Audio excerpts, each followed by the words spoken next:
Another notebook. It's spring training time, which means we've got like more and more baseball updates every day. So I'll try to give one of these out every day. Love this. Gerrit Cole. Last year, the Yankees were a good baseball team. And, you know, it's funny because, like, Gerrit Cole's almost like an off-season addition, right? Now he's a little bit older. You never know how he's going to come back from the Tommy John surgery, obviously. But he's a guy that's, like, kind of, you know, like an OG pitching,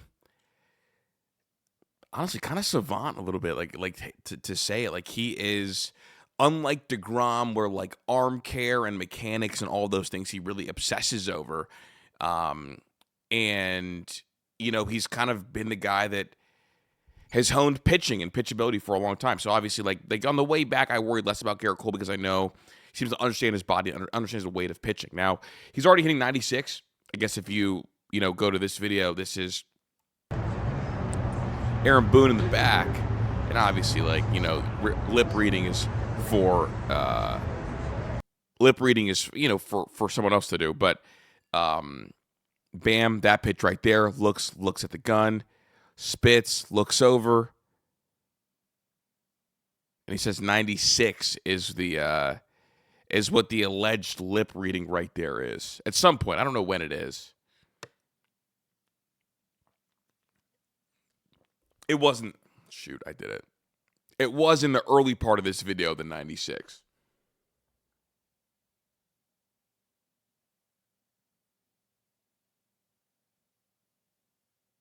I think he signs it with his hands at some point.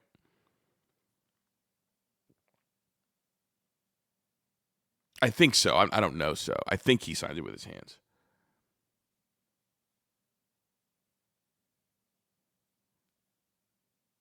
But it is good to see Gerrit Cole out there. I'm excited for Gerrit Cole. Obviously, like, one of our generation's great pitchers, number one overall pick to the Pirates, ended up making his way to the Yankees.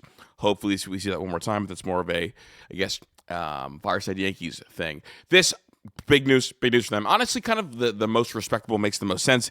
Zach Gallen, 1-year deal with the Diamondbacks. I believe it was for $22 million, I think.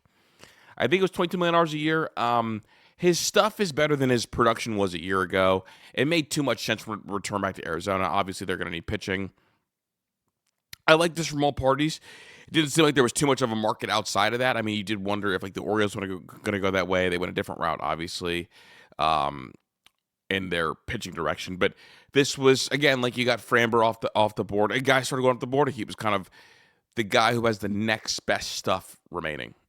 This one I thought was very interesting. Always the Jake does a really great job covering Cleveland. Obviously, small market Chris. I pay attention to small markets, and I pay attention to the Guardians. I like the Guardians. I like rooting for them.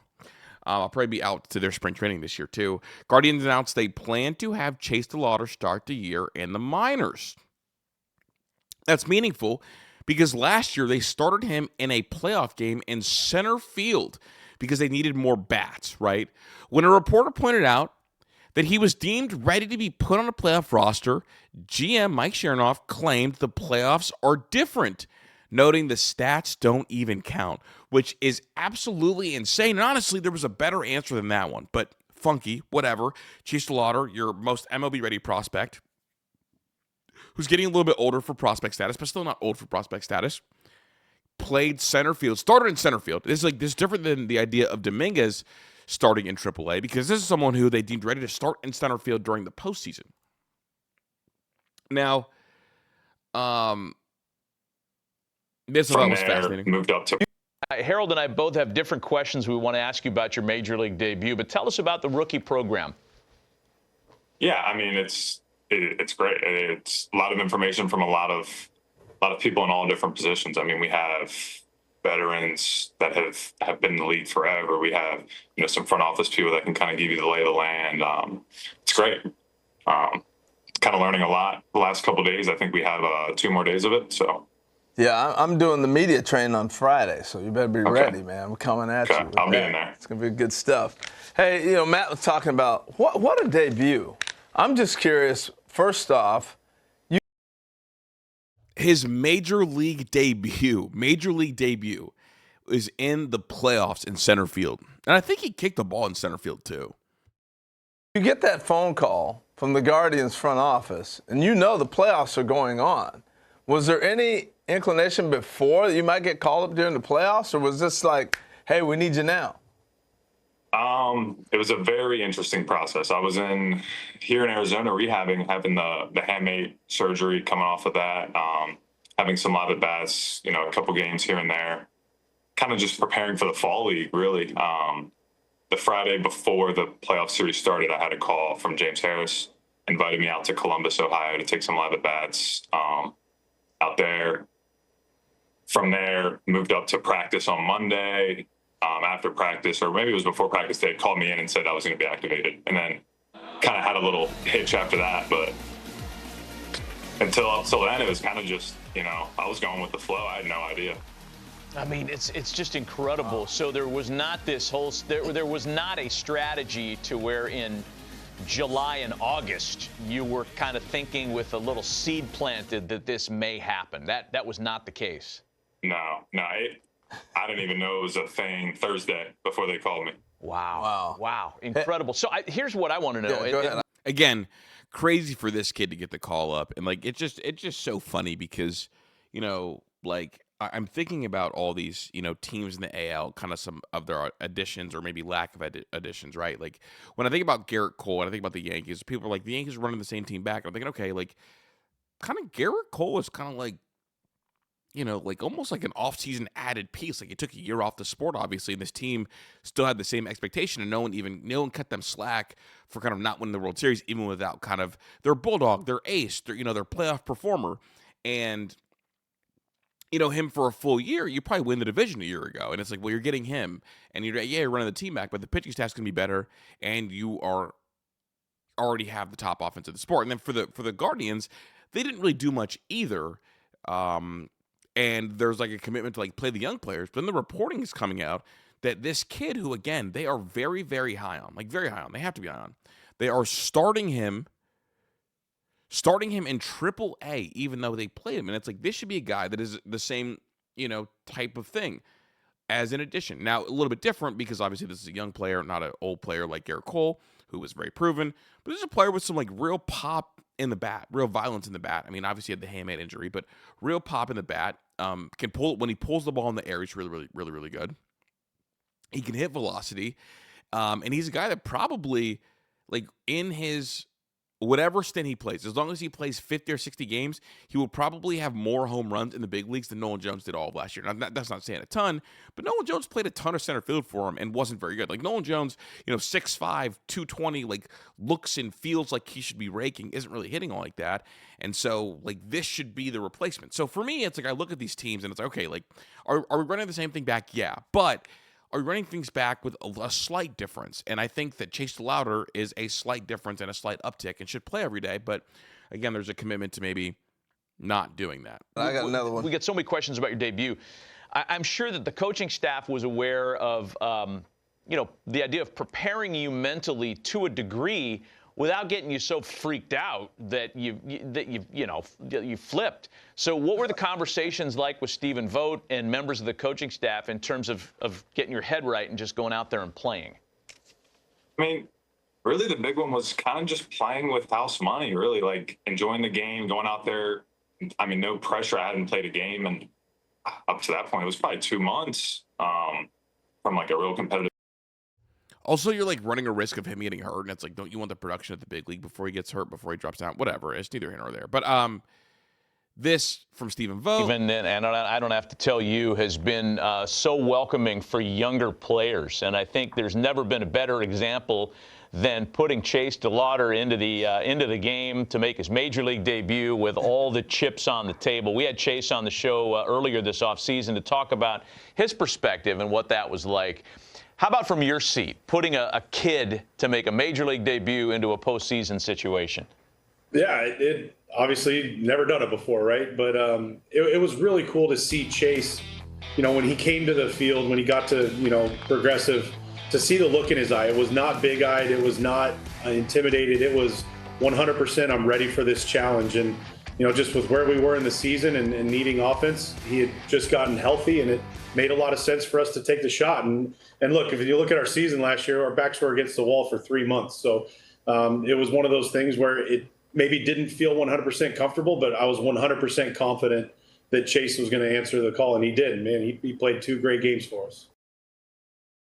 Yeah, it's just weird starting him in AAA this year, I think. And here we go, and I'm, going to be Yankee brain again. And here he swings, high drive, deep right.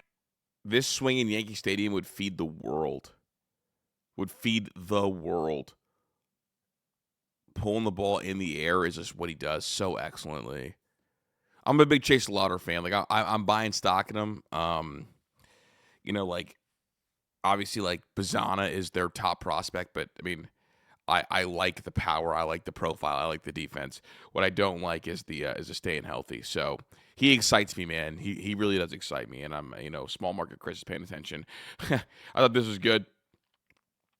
Mentally preparing myself for the front office to look us in the eyes and tell us to Chase DeLauter is simultaneously so good that we needed him to start in center field in the playoffs with no major league experience, while also being not quite ready to break camp with the team next year. Boom, it's happening in 4K. Speaking of young guys that I'm really excited about, this was an electric tweet. You want to feel old? Holy shit. Connor Griffin, this year's Roman Anthony, top prospect, playing for the Pirates. And, I know the Braves had a minor league team in your hometown. Is there somebody you grew up idolizing, emulating, somebody that you wanted to model your game after as a kid? Yeah, I mean, I love the fun, athletic players who bring a lot of energy, and I love watching Ronald Acuna. That was the guy I loved to try to play after. And now that I'm playing shortstop, it's a little different since he's an outfielder, but I'm just a guy that wants to bring a lot of energy, have a lot of fun playing this game, and that's. Yeah, 19-year-old, crazy. I think someone in the comments said, he was 12 when Acuna made his major league debut, which is nuts. And Acuna's only 28 years old, so you want to feel old. Holy shit, listen to this. I'm excited about Connor. Look, I think Steamer or Zips or one of them gives the Pirates a 43% chance to make the postseason. They've got potential, and they've got the space cleared for shortstop. Now, I don't know when this kid will debut. I don't know enough about the Pirates org. But, him, Skeens, Bubba Chandler, Jared Jones, Ozuna, they've got guys that are fun and interesting. And I feel like, if not this year, maybe next year you can look out for the Pirates. But again, I view them the same way I view the Reds heading into last season in terms of pitching staff upside, the Cruzes, which not to be problematic, and then obviously this kid, number 1 prospect who, I don't think he'll be, I don't know actually. He could be. Who knows? Munetaka Murakami, batting practice, a couple swings from him. People are excited. Some people think he's going to hit 40 home runs. Some people think he's going to hit 200 with 20 home runs. Who knows? He's got pop in his bat, and the MLB ball doesn't die the same way the MPB ball dies. Crazy. We're talking about 5 swings, 3 home runs. And he's hitting them everywhere, left, right, and center. Surprised by the carry some people are, but he's a guy that, again, they called him the Japanese Aaron Judge. Now, obviously, he's not going to be Aaron Judge, who is. I mean, I think Aaron Judge is the greatest right-handed hitter of all time. But Munetaka Murakami, he's bringing power to that lineup. But again, it is also just a batting practice in spring training. So, thought it was worth the mention because I'm keeping close eyes on him. UCLA baseball, shout out to them. Number 1 prospect. Got one. Yesterday was crazy. There was a kid that hit, 3 or 4? I think it was 3 grand slams in one game. Brock stands in for the first time today and gets a hold of that breaking ball high and deep to left. This one is gone. This is going to be the number 1 overall pick in the draft. Shortstop, Rock Chalowski. Didn't take long for number 1 to. Brock stands in for the first time today and gets a hold of that breaking ball high and deep to left. This one is gone. Didn't take long for number 1. I love watching college baseball on days. I like, I root for Georgia Tech, so I watch a lot of them. One of the young Guardians, only 20. Padres, couple lotto tickets. Tristan McKenzie, who I'm really interested in, obviously Guardian. I thought that the Yankees might take a flyer on him last year when he got DFA'd to rejoin with Matt Blake, who was there for a large part of his development. Kid's a good pitcher. Really good pitcher. But he got hurt and lost the strike zone entirely. Now, this video is from pre-injury, but the Padres are handcuffed by payroll.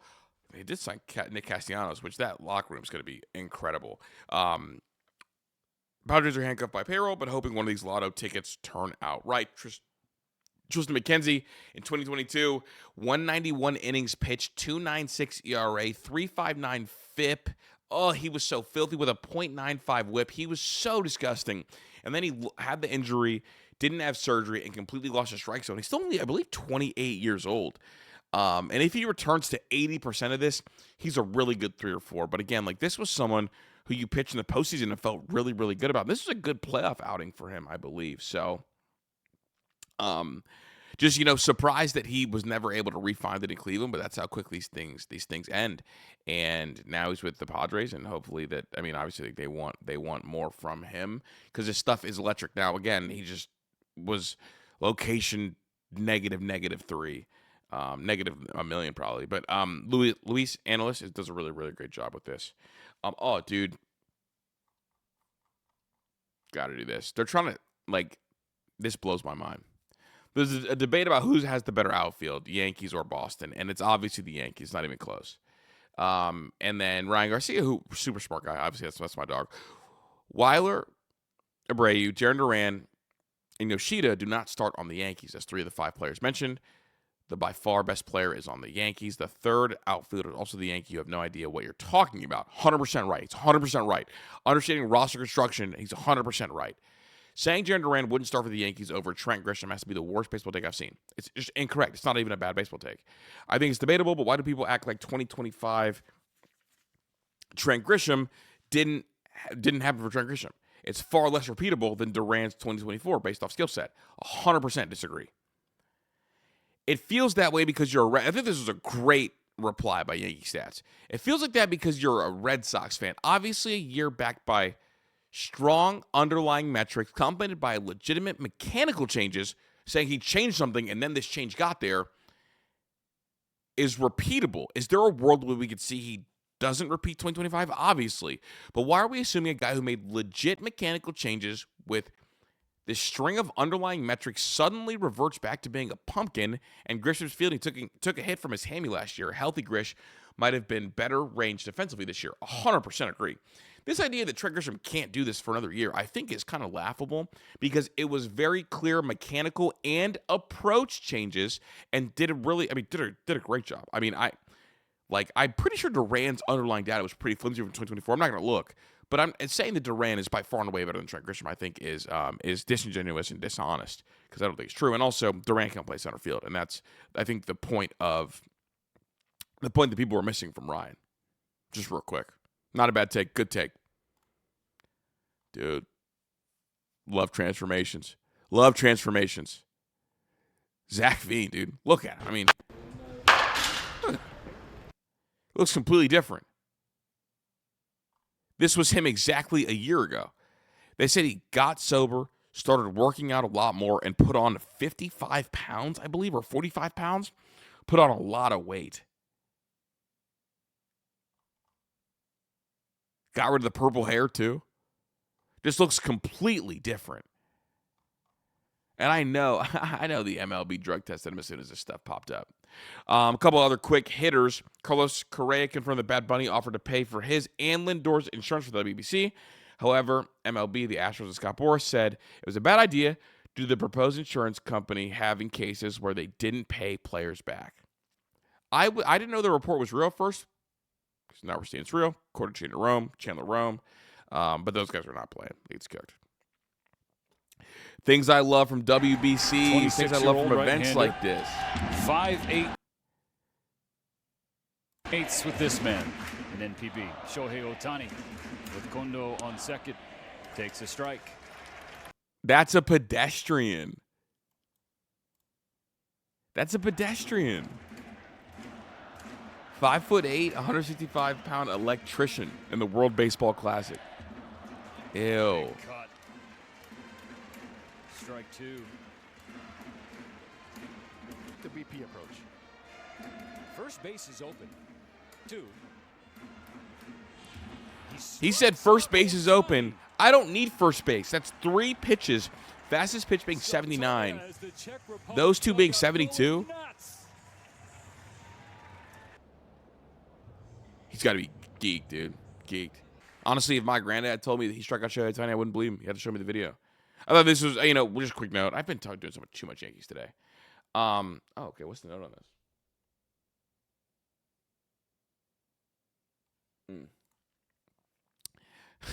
Emmanuel Clase has been granted permission to travel and temporarily reside in Arizona for work-related reasons. What's in Arizona? It's the Guardians spring training. Now the community note is there.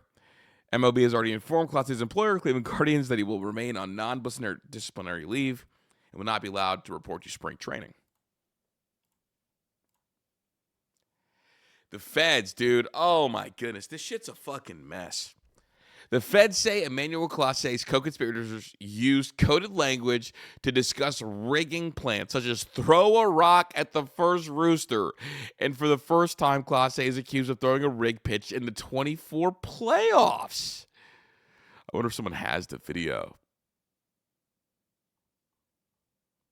Just disgusting. I mean, we're talking about somebody who threw away their entire MLB career for pennies compared to what he was actually getting.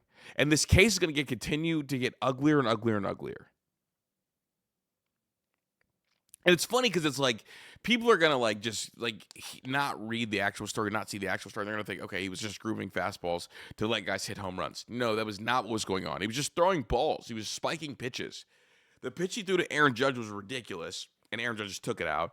The pitch he threw to Stanton was a hanging slider. He just missed. But the pitches he was betting on were just balls. But we're talking about, like, small market just madness and disgust. Like, this is a disgrace. And this was, honestly, someone who was very mentally a small person from start to finish, because after he was blowing these games, he also was, like, posting his awards to try to, like, remind himself who he was. And I knew he was cooked then, dude. So I've always worried about the mental fortitude of this kid. I mean, this young man now who's not throwing away his career. And look, Austin Hedges got on a camera with, I think, Chris Rose and said he was the greatest closer, better than Mariano Rivera. And since then, it's just been a chain and row of disgrace.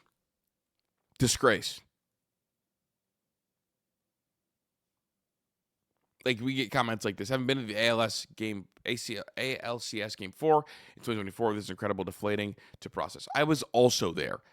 He wasn't grooving pitches to Anthony Volpe. He just got hit hard. He got hit with a bunch of singles. And he's just not as good as people thought he was anyway. No, he's actually really fucking disgusting. But a fucking disgrace that he would do this to the sport.